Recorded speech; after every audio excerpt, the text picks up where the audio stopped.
When we first sat down, you were eyeing this quite a bit. Yeah. What does this signify to you? If this is something that you get to hoist over your shoulders at the end of all of this, what would that mean to you? It's the glorification of every player's dream, my dream, and it's just growing up with my parents always screaming at me, you know, you're wasting your time, and you know, this would just prove like at the end of the day it was all worth it. How did that feel to finally get validation from them? It meant so much. I mean, I remember back in the days, it's like every morning my dad would walk, because before he goes to work he has to walk by my room and my door would always be open, and he would tell me, it's like, go to school, you're wasting your time, every single morning, because he thought it'd just be all in fun and, you know, go back to school. There's no money in this, and that was just an eye-opener for everyone. And they came to realization, like, okay, like, just do what you want as long as you're happy and you can make a sustainable career for yourself. That moment when he told me, I'm so proud of you, it said a lot. You're known for your high-risk, high-reward style of play. How did that fit into this team? That happened because of the cockiness, meaning like I was capable of doing this kind of stuff because, of course, back then my individual skill would be higher than others, and I would take these unnecessary risks and do some unorthodox things. I don't implement these high risk anymore. It's just when we make these actions, we do it as a team, and we learn as a team, and we grow as a team. Can you even imagine what it's going to be like to walk on that stage and hear Key Arena cheer for you guys for the first time?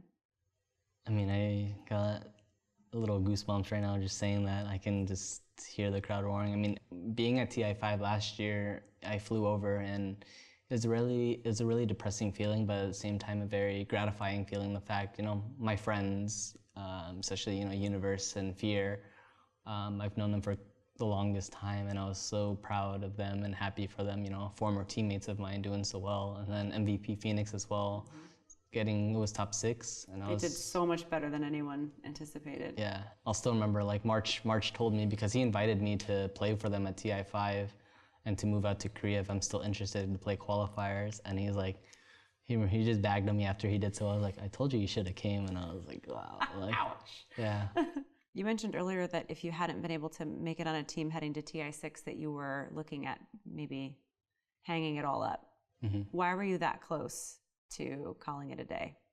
It's been 3 years since I got kicked off Evil Geniuses in July 2013. I almost gave up so many times because the reputation and the name that I once had, and you know, from 2011 to 2013, even before then, like in Dota 1 days, it was just been declining over time just because of like a couple mistakes, and it carried on.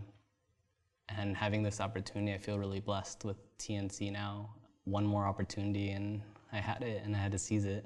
Has it affected your nerves at all? I mean, we're talking about comfort level, and you mentioned back in TI1, there weren't nearly as many eyes on the Dota scene as there are now. Now that there are more and more people watching, does that kind of give you more encouragement, and is it more exciting, or does it impact how nervous you are now that there's a little bit more pressure? I think there will always be that kind of pressure. I've actually never played in such a big crowd. I mean, I've been out of the scene for quite some time. I hope we can push through it. Like the fact that over 10, 15,000 people are gonna be watching and screaming at us, it's really something, okay? And I'm not saying there aren't any nerves, no matter what. It's like these many eyes are actually watching, and I feel like just like anyone else, I'm a normal person, and I have all these people cheering for us, and that's gonna be something amazing for us.